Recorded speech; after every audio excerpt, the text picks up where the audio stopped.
কদিন আগে খবর হচ্ছিল না, আমি একটু টকে টকে আছি, সেটা ভুলে যাচ্ছি, আমি খবরটা খুঁজছি। একটা মার্বেলের গোডাউন ওয়াকাফ ওনার নামে অভিযোগ আছে, উনি দখল করে রেখেছেন। আপনারা প্রস্তুত নেন, ওটা ওয়াকাফ সম্পত্তি, আর উনি দখল করেননি বলছে।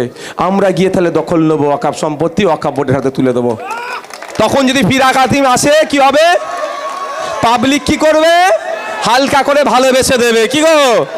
হ্যাঁ, ফিরাদ একটা ওয়াকাফ সম্পত্তি দখল হয়ে আছে, অভিযোগ আছে ফিরাদ হাকিম ওটা দখল করেছে, আর উনি বলছেন ওনার নামে অভিযোগ, উনি এটা করেননি। তাহলে তাহলে দখলকৃত সম্পত্তি দখল মুক্ত করতে হবে তো নাকি? হ্যাঁ, পাবলিক যাবে দখল মুক্ত করতে ওয়াকাফ বোর্ডের হাতে তুলে দেওয়ার জন্য।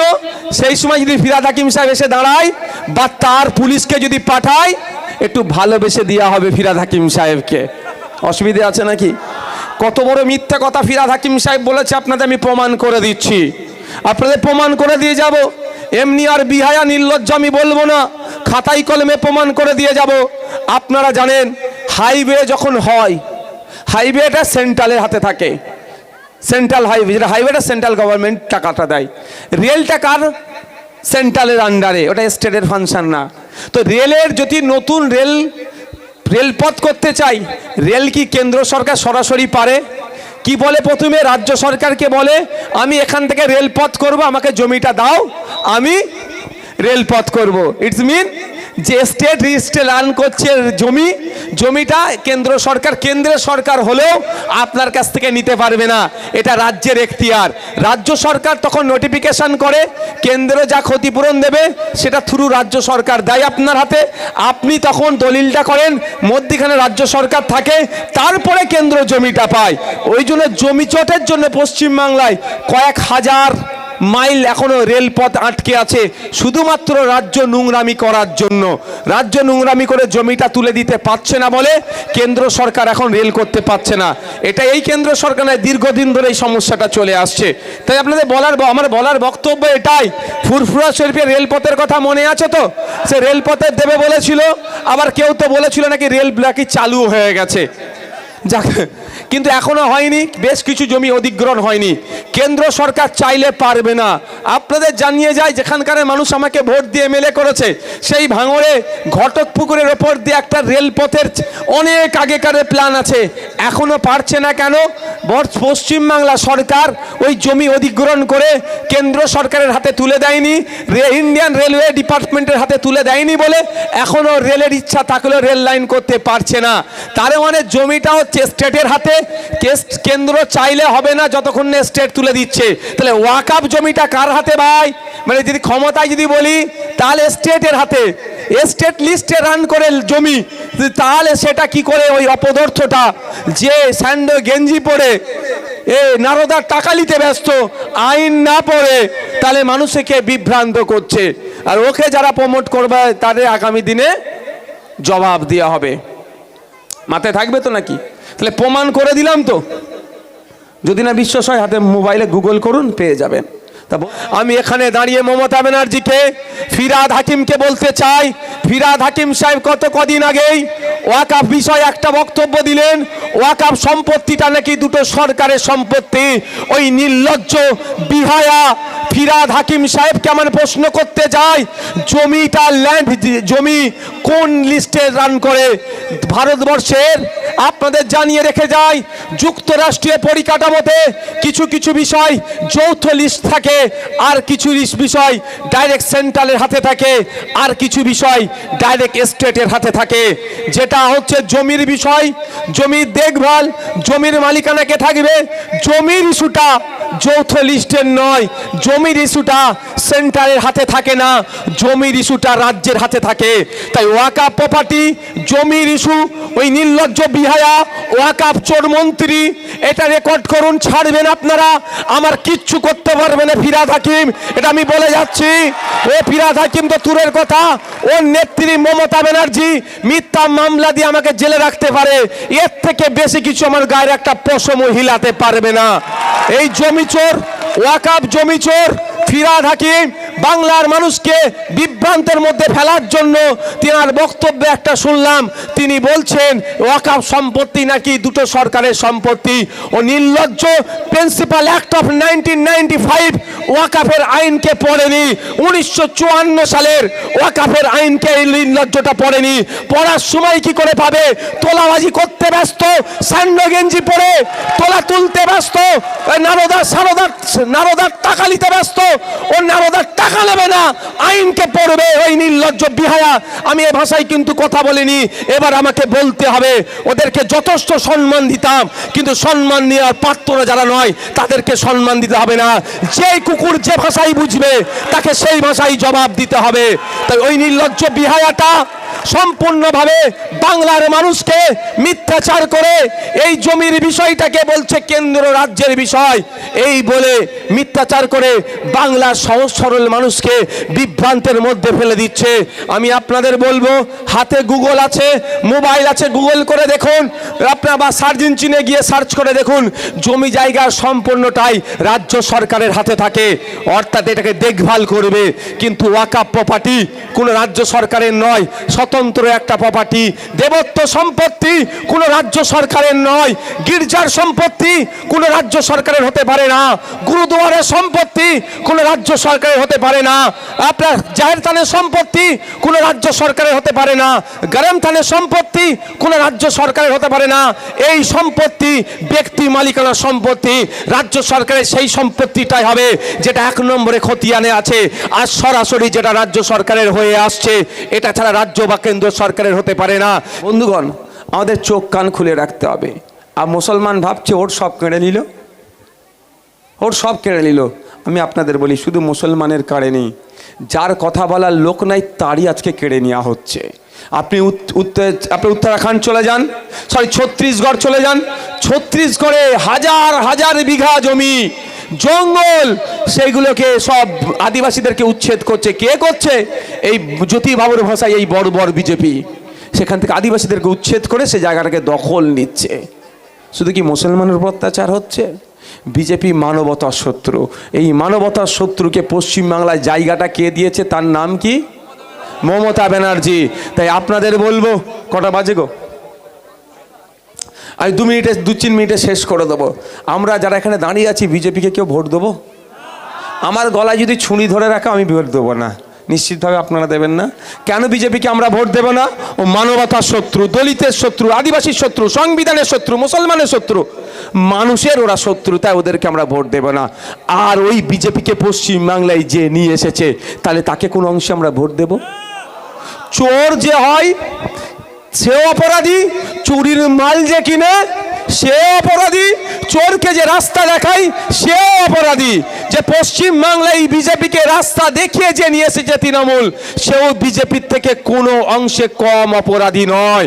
তাই আমাদেরকে শপথ নিতে হবে, প্রতিজ্ঞাবদ্ধ হতে হবে, মাদ্রাসার জমি বাঁচাতে হবে, পশ্চিম বাংলায় হিন্দু মুসলমানের ঐক্য বাঁচাতে হবে, জলজমি জঙ্গলের অধিকার বাঁচাতে হবে, 6 শিডিউল বাস্তবায়ন করতে হবে, ঈদগাহকে বাঁচাতে হবে, শিক্ষা প্রতিষ্ঠানকে বাঁচাতে হবে, সরকারি কর্মচারীর দিয়ে বাড়াতে হবে, নারীর অধিকার ফিরিয়ে আনতে হবে, এই কর্মসংস্থানের বাড়াতে হবে। এক কথায় মানুষের অধিকার সুনিশ্চিত করতে গেলে 2026 সাল আসছে। পশ্চিম বাংলার শাসকে তৃণমূল আছে, ওকে পরাস্তর সাথে সাথে বিজেপিকে যে ডেকে নিয়ে এসেছে, বিজেপিকেও আমরা পরাস্ত করব। তাই বিজেমূলকে 2026 সালে কি করতে হবে? বাংলা ছাড়া করতে হবে গণতান্ত্রিক প্রক্রিয়ায়। আচ্ছা ভাই, আপনারা যেখানে দাঁড়িয়ে আছেন ওখানে ঘাস ফুটবে? গাছ ফুটবে কি? যদি এখানে নিয়মিত পানি দেওয়া হয় কি হবে গো? পানি জমার পরে ঘাস হবে, আর ঘাস থাকলেই ছাগল গরু আসবে, অত্যাচার শুরু হবে। ছাগল গরুর অত্যাচারের হাত থেকে আপনি বেড়া ঘিরেছেন, তালা লাগিয়েছেন, একটা মালির হাতে দায়িত্ব দিয়েছেন। মালি কাজ হচ্ছে পানি খোলা, পানি দেওয়া, তাই তো নাকি? মালি আপনার এখন বিশ্বাসযোগ্য আর মালি আছে? একটু হাত তুলে বলেন তো, মালিকে আর ভরসা করা যাবে? তাহলে কি এখন কি হচ্ছে? পানি আসছে, পানি জমছে, ঘাস হচ্ছে, ছাগল গরু আসছে। যদি আপনি ছাগল গরু আসাকে বন্ধ করেন, সর্বপ্রথম কাজ হবে পানি আসার লাইনটা বন্ধ করা। তৃণমূলকে যদি আপনি পানি আসার লাইনটা হচ্ছে তৃণমূল। 2011 সালের আগে পশ্চিম বাংলায় বিজেপি গ্রামগঞ্জ খুঁজে পাওয়া যেত না। 2011 সালের পর থেকে পশ্চিম বাংলায় বিজেপিকে বলে কিছু দল আছে জানতে পেরেছে, তাই পানি আসার লাইনটা হচ্ছে তৃণমূল। আপনি তৃণমূল নামক পাইপটাকে কাটুন, আর বিজেপির নামগন্ধ পশ্চিম বাংলায় পাওয়া যাবে না। 2011 আগের ইতিহাস হয়ে যাবে। তাই আপনাদের বলবো, আপনারা যদি মনে করেন বিজেপিকে আটকাতে গেলে তৃণমূলকে ভোট দেবেন, আর এটা ভুল হবে। আর কেউ মনে করছে বিজেপি তৃণমূলের অত্যাচারের জন্য বিজেপিকে ভোট দেব, সেটাও ভুল হবে। আমাদের বাড়ির মেয়ে মনে আছে তামান এর তিলোত্তমার কথা, ওই ডক্টর মেয়েটি আর্জি করে তাকে খুন করে দিল। এদিকে শুভেন্দু অধিকারী বলছে হিন্দু হিন্দু ভাই ভাই বলে স্লোগান দিচ্ছে। আমরা ধর্মীয় পরিচয় থেকে কিন্তু প্রতিবাদ করিনি। পশ্চিম বাংলায় এত রাজনৈতিক সামাজিক সংগঠন আছে, তিলোত্তমাকে নিয়ে সব থেকে বেশি যদি কেউ প্রতিবাদ প্রতিরোধ রাস্তায় নেমে হোক, তার স্মরণে রক্তদান শিবির করে অন্য কোনো দল নয়, সেটা নওশাদ সিদ্দিকী, বিশ্বজিৎ মাইতি, লক্ষ্মীকান্ত হাসদাদের খাম চিহ্ন অর্থাৎ ইন্ডিয়ান সেকুলার ফ্রন্ট সব থেকে বেশি প্রতিবাদ করেছে। আজও স্টেজে দাঁড়িয়ে বলছি এখনো বিচার পায়নি, যতদিন না বিচার পাবে আমরা তিলোত্তমাকে ভুলবো না। কিন্তু আমার প্রশ্ন, হিন্দু হিন্দু ভাই ভাই স্লোগান তুলেছিল, তিলোত্তমার ধর্মীয় পরিচয়টা কি? নিশ্চিতভাবে মুসলমান নয়। তাই এখনো বিচার করেছে, বিচারের ব্যবস্থা করেছে, কিন্তু শুভেন্দু অধিকারী গল্প শোনাচ্ছে। তাই যারা ভাবছেন তৃণমূলের অত্যাচারের হাত থেকে বাঁচতে গেলে বিজেপিকে ভোট দিতে হবে, একটু দেখুন চাকরি চোরেরা জামিন পেয়ে যাচ্ছে, বালি চোরেরা জামিন পেয়ে গেল, গরু চোরেরা জামিন পেয়ে গেল, যত অন্যায় করছে যারা সব মাথা তুলে আসছে, আর সেন্ট্রাল এজেন্সি আসছে যাচ্ছে, খাওয়া দাওয়া করে তারা বেরিয়ে যাচ্ছে। তাই বন্ধুগণ, আপনারা যদি চান তৃণমূলের অন্যায় বন্ধ হোক, তৃণমূলের অত্যাচার বন্ধ হোক এবং বিজেপির সাম্প্রদায়িক রাজনীতিকে বাংলা ধর্মপ্রাণ মানুষেরা, বাংলার সম্প্রীতিতে বাংলার ঐক্যে বসবাসকারী মানুষেরা প্রশ্রয় দেব না, তাহলে আপনাদের কাজ হবে একসাথে দুটো শক্তিকে হারাতে হবে, বিজেপিকেও হারাতে হবে, তৃণমূলকেও হারাতে হবে। অর্থাৎ এই বিজেমূলকে হারালেই বাংলার সুদিন ফিরবে, বাংলার স্কুলে টিচার যাবে, হসপিটালে ডক্টর থাকবে। আপনি কাজ করছেন, কাজের মূল্যায়ন হচ্ছে না, মূল্যায়নটাও ঠিকঠাক হবে। আর যদি মনে করেন তৃণমূলকে দিয়ে বিজেপিকে আটকাবো আর তৃণমূলের অত্যাচারে বিজেপির হাত ধরবো, সেই থুতু দিয়ে আটা ছানা ছাড়া হবে, আর কিছুই হবে না। দিনের শেষে কেউ জিতুক আর কেউ হারুক, এদের একজন জিতুক বা অন্যজন হারুক, এদের একে অপরের পরিপূরক। কাকে হারালে অন্যজন বকলেমে জিতবে, একে হারালে ও অপরজন বকলেমে জিতবে। তাই আমরা যদি গুড়া থেকেই পানি আসা লাইনটা বন্ধ করতে পারি, ঘাস না জন্মালে তো গরু ছাগল আসাটাই বন্ধ হয়ে যাবে। তখন আমাদের প্রথম কাজ কি? এখন পানির লাইনটা বন্ধ করা। পানির লাইন বন্ধ করা মানেই গরু ছাগল আসা বন্ধ হয়ে যাবে, এমনি উবে যাবে। 2011 সালের আগে বিজেপি বলে কিছু দল ছিল, মানে বাংলায় খুঁজে পাওয়া যেত। মমতা ব্যানার্জি আসলো, মমতা ব্যানার্জি একটা চ্যালেঞ্জ করে শেষ করে দেবো, তৃণমূলের নেতারা আমাদের বিরুদ্ধে কিচ্ছু বলতে পারে না। কি বলে? আইএসএফ ভোট কেটে বিজেপিকে সুবিধা করে দিচ্ছে। এখানে ডুমজুরের মানুষদের বলবো, ডাসির মানুষদের বলবো, আমার ভয় ভিডিওটা যারা শুনবেন তাদেরকে বলবো একটা চ্যালেঞ্জ হোক তৃণমূলের সুপ্রিমোর সাথে আর পিরিজাদা আব্বাস সিদ্দিকী দুজনে সই করবে। আইএসএফ যেখানে যেখানে প্রার্থী দেবে, যদি ওখানে বিজেপি চলে আসে, তৃণমূল যা শাস্তি দেবে মেনে নেবো। আর চুক্তিতে লিখতে হবে, মমতা ব্যানার্জিকে সই করতে হবে, যেখানে যেখানে তৃণমূল প্রার্থী দেবে ওখানে যদি বিজেপি চলে আসে, আইএসএফ যা শাস্তি দেবে তাকে মেনে নিতে হবে। বুঝে আসছে কি বলছি? আমরা ভোট কেটে বিজেপির কাছ থেকে টাকা নিয়ে যদি বিজেপিকে আনার ব্যবস্থা করি, তাহলে এগ্রিমেন্টে সই করবো না আমরা। কিন্তু আমরা বলছি দেখতে চাই সত্যিকারের বিজেপি বিরোধী কারা, দুধকে দুধ পানিকে পানি করতে চাই। আসো এগ্রিমেন্টে সই করো মমতা ব্যানার্জি, আর আমাদের পিরিজাদা আব্বাস সিদ্দিকী সই করবে। আমরা 77টা 2021 সালে তৃণমূলের এই বিজেপি এমপি জিতেছে, এমএলএ জিতেছে। আমরাও দেখতে যাই বিজেপির ওই 77টা কোথায় কোথায় জিতেছে, কতটা ভোট কেটে বিজেপিকে আসার সুবিধা করেছে। আপনাদের চ্যালেঞ্জ করে যাচ্ছি, তৃণমূলের সুপ্রিমো মমতা ব্যানার্জি এই এগ্রিমেন্টে সই করবে না। ওরা বিজেপিকে আটকানোর জন্য আসেনি, বিজেপিকে ফ্রন্টে নিয়ে এসে লড়াই করার জন্য বিজেপির সাথে তলে তলে হাত মিলিয়ে রেখেছে। আর আমরা বিজেপিকে আটকাবো। বিজেপি বাংলা সম্প্রীতি ঐক্যকে বিনষ্ট করতে চাইছে। বিজেপি বাংলার আমাদের রাজা রামমোহন রায় থেকে শুরু করে আমাদের রবি ঠাকুরকে তারা অপমান করছে, বারবার আমাদের জাতীয় সঙ্গীতকে তারা অপমান করছে, বা জাতীয় সঙ্গীতকে বদলে দেওয়ার কথা বলছে এই বিজেপির কিছু।